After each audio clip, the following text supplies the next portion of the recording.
Great. And if somebody could tell me if my slides, Yes, my they're slides there. look okay. Yeah. Great. So thank you so much to Rupert and Sarah for organizing this. Of course, it would have been nicer to be all together, but hopefully another time. So what I'm going to be talking about today is ketamine for suicide risk. And I particularly want to highlight some of the issues that arise when you do sort of clinical trials around suicidal thoughts, especially since it's not a clear psychiatric diagnosis. So first, I have no conflicts to disclose, but I am a federal employee for the US government. And so any opinions expressed are my own and do not represent the opinions of the US government. So what I'm going to do today is first talk about an overview of suicide research and the need for interventions, leading to some selected literature on ketamine and suicidal thoughts. And then lastly, as there's time, I'm going to talk about potential markers of suicide ideation response to ketamine. So I'm going to start here. So suicide rates in the United States first. It is clearly a crisis, a public health crisis. In 2019, more than 47,000 people in the United States died from suicide. The suicide rate has been increasing over the last 15 years. There was a glimmer of hope in 2019 that the suicide rate actually decreased 2.1%, but it was inconsistent across racial groups, which basically means that the suicide rates declined in white people, but other racial and ethnic groups, it stayed the same or increased. And that's particularly concerning because there are some indications of a suicide crisis among Black youth in the United States. However, this is an international conference, and so I do want to highlight sort of suicide rates over the world.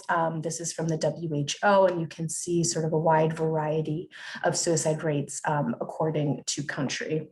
I also wanted to highlight some of these breakdowns by sex. So this is suicide rate across regions of the world. And so on the top, you have both sexes, then male and female. So I wanted to emphasize there is this potential sort of sex difference in terms of suicide rates, in terms that men die by suicide more than women. But I think it's important to remember that it's not set in stone. You can see much more dramatic sort of gender differences or sex differences in Europe as compared to places like the Western Pacific. And so there's clearly some environmental, social, and sort of other issues involved sort of with these sex differences in terms of the suicide rate. I won't belabor this too much, but this is a conversation, at least in the American media, is the unknown effects of suicide and the COVID-19 pandemic. As a reminder, these are key suicide risk factors: anxiety, hopelessness, depression, social isolation, financial stress, unemployment, insomnia, and a lot of these things sort of are on the increase in terms of quarantine, in terms of social isolation involved in the pandemic. I think the literature thus far is mixed on the actual suicide rates increasing, but I think we're not sort of out of the woods yet with this pandemic, and it's really going to be interesting to see what happens as countries open back up, as people sort of get back to what is considered normal and what sort of the suicide rates are going to do. So why don't we know more? That's a big question about this. This is sort of the leading cause of psychiatric related death. Why don't we know more about suicide? So first, there's always the ethical concerns. And what we're finding more and more is that depression trials are actually becoming more restrictive. It's just very difficult to do this ethically and safely, work with suicidal individuals. And so more and more, we're actually finding depression clinical trials are more likely to exclude suicidal individuals because sort of the headaches and the intense follow-up that's needed is sometimes sort of not feasible. There's also the issue of the conflation of long-term and acute suicide risk factors, particularly the difference between what is a risk factor for suicidal thoughts and what's a risk factor for suicidal behavior. And so what we know is that suicide risk factor research really has not advanced over the last 50 years. They've done meta-analyses, and overall psychology, psychiatry, we're really studying the same risk factors over and over again. There's no objective measures of suicide risk. And in particular, if you're thinking about patients, they might have some really sort of important and valid reasons to minimize their suicidal thoughts and behaviors more than other psychiatric symptoms, including concerns for hospitalization, observation status, or wanting to be discharged. And then lastly, we have few treatments for suicide and even fewer studies looking at sort of the mechanistic understanding of what's underlying sort of changes in suicide risk. So this is the model that I use when I'm sort of thinking about sort of suicide risk and sort of suicide risk groups. And so on the y-axis, you can see low to high suicide risk. And then the conceptual idea is that there's a certain threshold at which somebody might make a suicide attempt. So we have individuals at low suicide risk. So many people do not have a psychiatric diagnosis, do not sort of consider suicide in their lifetime. There's individuals that have a psychiatric diagnosis, but sort of never get to the point where they seriously consider or attempt suicide. There's the individuals who have attempted some time in their life, they've reached that threshold, but they got treatment, they got better, sort of circumstances changed. And so they're no longer, currently experiencing suicidal thoughts, but are sort of at elevated risk over their lifetime. And then there's somebody sort of in active crisis. So somebody who is at the point that you are concerned, if you are discharged, I'm worried that something might happen and you might try to kill yourself. And so the point I'm trying to make is that treatment really differs depending where you are on this continuum. In terms of intervening at the point when somebody is developing a psychiatric diagnosis, that's going to look very different than when somebody has attempted, sort of has resolved, and then you're working on preventing a future attempt, as compared to sort of how you treat the active crisis when somebody is in your office and expressing suicidal thoughts and intent. And so then the model that I use and like to think about is sort of combining those last two issues in terms of how do you reduce suicide risk in the short term? How do you get somebody out of the crisis? But then how do you connect somebody to a treatment that might reduce sort of risk for suicide attempt over the long term? So again, it's probably going to be a different sort of treatment that gets somebody out of the suicide crisis than sort of the lithium or CBT or DBT that you might link somebody up with in terms of maintenance of the response and particularly prevention of future suicide attempts. So I always want to just highlight that there are, of course, few, but there are some treatments for suicidal thoughts and behaviors. There's the traditional treatments we all know about in terms of pharmacotherapy, including lithium and clozapine, psychotherapy, including cognitive behavioral and dialectical behavioral therapy. There's the longstanding use of electroconvulsive therapy. But obviously the point of this conference today is to talk about the next generation treatments, and particularly those studied by the group that I'm in at NIH, ketamine led by the work of Carlos Cerati, and then TMS, and as well as ECT under the PI of Dr. Holly Lisenby, who's an expert in this area. So that is sort of my overview of suicide research and the need for these types of clinical trials. And now I'm going to talk a bit about ketamine and suicidal ideation. So as a reminder of all of these things that I just talked about 3 minutes ago, there's a number of obstacles to suicide research. So for this presentation, I wanted to highlight 3 different papers to discuss potential issues, concerns, and sort of paths forward in terms of understanding suicide risk. So the first is this meta-analysis of a number of different trials of ketamine that looked into suicidal thoughts. In part, I am mentioning this because both Sam and I were on this paper. But also I think is a good example because it was a meta-analysis that used individual level data so that we were able to combine the entire samples and not just look at overall effect sizes by groups. So basically with the literature up until this point, and so then this is a mix of people who are in a depression trial who happen to report suicidal thoughts, as well as suicide specific clinical trials, you do see potentially overall an effect of a single dose of ketamine on suicidal ideation. The effect was independent of antidepressant effects. And you do see a proportion of individuals after this ketamine dose report no suicidal thoughts whatsoever. So another example comes out of the Columbia group is Grunebaum. And so this is a suicide-specific clinical trial. So that's required to have an MDD diagnosis. So it's a depression and suicide clinical trial, pretty severe on a depression rating scale, and then significant SI of 4 or more on the scale for suicide ideation. And so in terms of interpreting these graphs, the most important analysis that you're looking into is the comparison between green and red. So the midazolam is the control.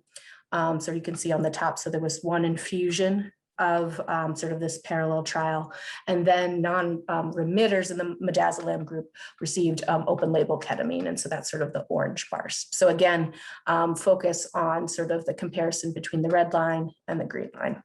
And so overall, you do see these effects of ketamine on suicidal thoughts, at least up to day 1. It looked like sort of on the bottom, you see the depressive effects. So they found a little bit more inconsistent results. They found it on 1 depression measure, but not on some of the others. So as you can see this, and then everybody ended up getting ketamine eventually. So that's why you see a lot of these lines converge.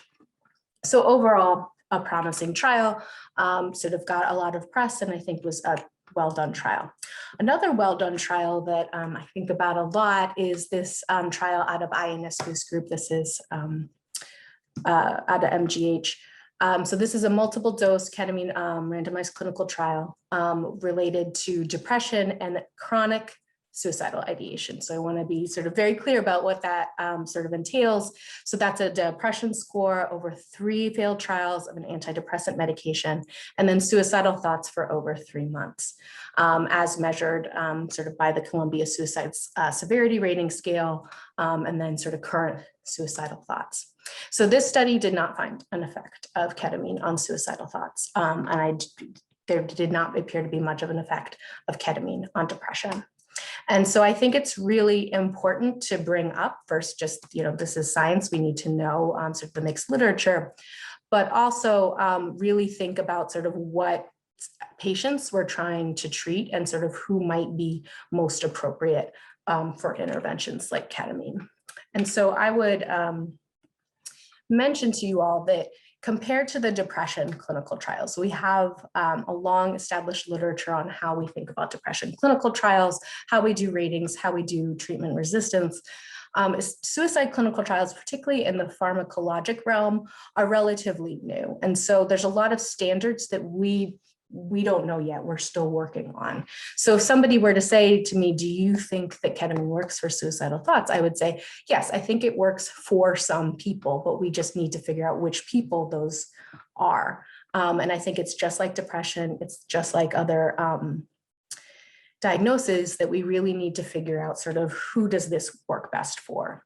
And just thinking about the trials that we have, what really a lot of factors that we need to investigate more are things like screening for inclusion. Is this a study of chronic suicidal thoughts? Are we thinking about somebody who's been chronically ideating for 3 to 6 months? Is this somebody in active crisis in an emergency room and needs to either be psychiatrically hospitalized or sent home? So I think those are key differences that we really need to pay attention to as we think through this literature.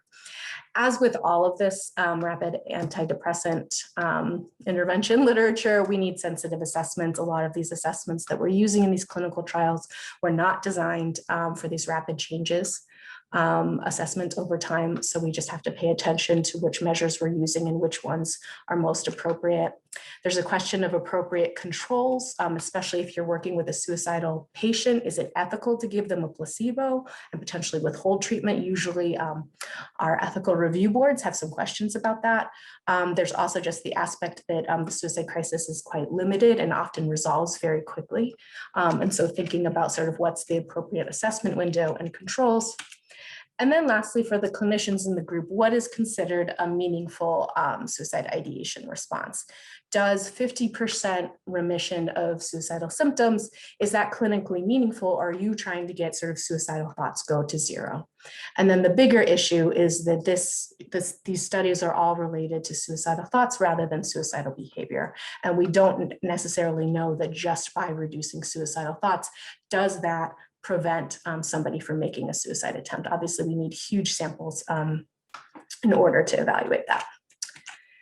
So I wanted to spend the bulk of my time sort of on those two big issues. And so in the interest of time, I'm going to speed through the next section a little bit, but I'm very happy to talk more at the extended discussion section at the end of the day. So now I'm going to talk about potential markers of SI response, because I really think, as I was saying before, we do think ketamine works for suicidal ideation in some individuals. So let's figure out who those people are and why. So I'm not going to belabor this.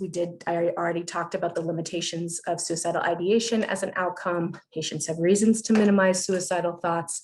Depression is heterogeneous. How do we distinguish suicidal thoughts from other depressive symptoms? Suicide ideation is a dynamic process, and it can ebb and flow over the course of the day. Patients can be chronically suicidal and never attempt. They can also make an impulsive attempt with little forethought. So one way in terms of the heterogeneity of depression, we've sort of been working at this is through exploratory factor analyses across commonly used depression rating scales. And so we did one of these with the HAM-D, MADRS, SHAPS, and BDI. And so going forward, for the most part, when I'm talking about suicide ideation, it's from one of these. Then what we were able to do with these factor scores was look at responders, SI responders to ketamine. So this is with NIH data. So doing a latent growth curve analysis, we wanted to look at sort of identifying individuals who did not respond to ketamine, who had somewhat of a response, and then basically the remitters, the people that had sort of no response, complete response, what's no suicidal thoughts after they received ketamine.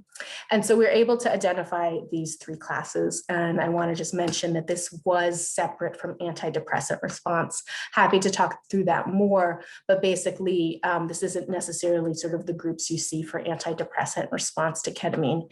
In particular, it did seem like for the remitters, there was more of a relationship between ideation and depressive response, but some of the SI non-responders did have an antidepressant effect, so it was more independent in the other two groups.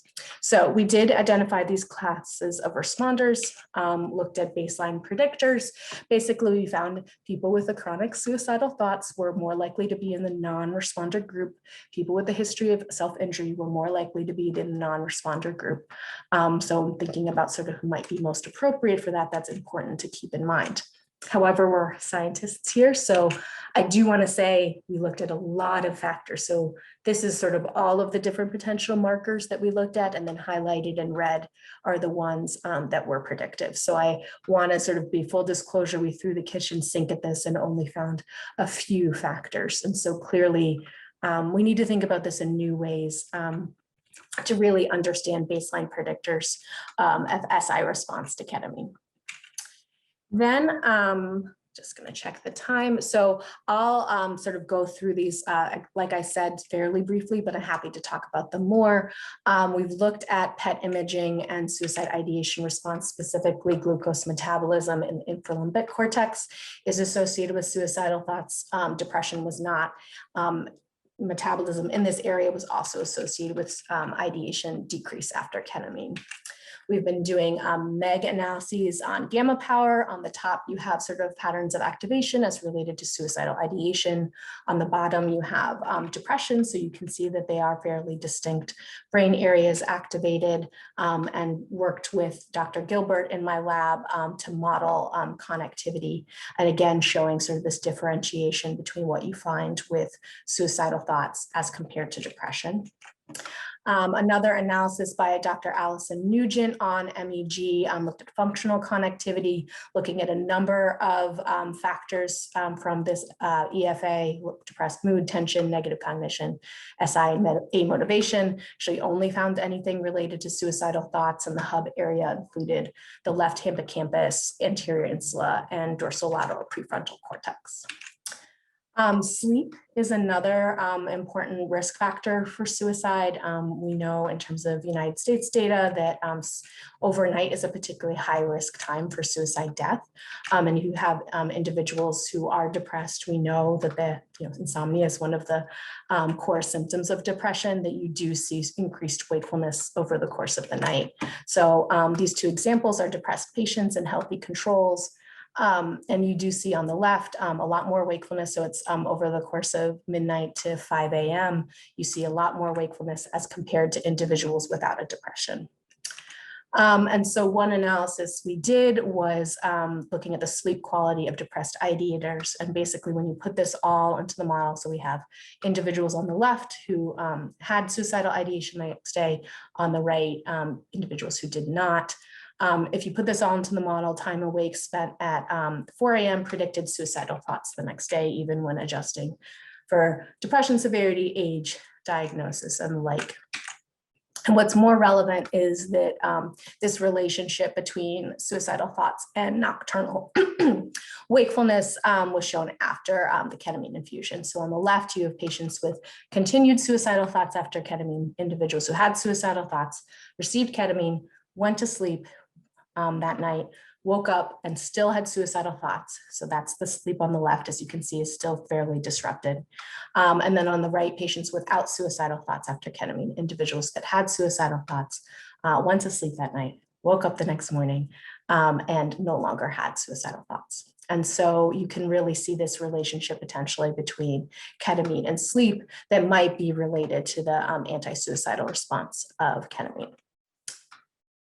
So we are doing new analyses that I can discuss more, but basically we're looking a little bit deeper into the brain, looking at alpha and beta activity as related to next day suicidal thoughts. I will say that what we found is sort of oscillations in beta activity, particularly seem to be related to suicidal thoughts. And then lastly, we're looking at new metrics, not just looking at suicidal thoughts, but risk for suicidal behavior. If people are familiar with the work of Matt Nock out at Harvard, he has an implicit association task of the self with death as compared to the self with life that does predict suicidal behavior at 6-month follow-up. And so we have an imaging version of this that we've piloted in healthy volunteers, and then are looking in terms of the ability of this task to categorize suicidal as compared to non-suicidal individuals, and have plans to look at this pre and post ketamine. So in conclusion, I hope I have convinced you that there's a tremendous need for rapid-acting interventions for suicidal patients now more than ever. I do believe ketamine is a promising rapid-acting anti-suicidal treatment, but we really need to understand which patients will benefit the most. And I would argue this mechanistic understanding will at least begin to help us understand in the clinic, sort of where this can be best used. I do not think that it's going to be a direct replication of ketamine's antidepressant effects, but clearly we still need to keep an open mind as we're thinking through this.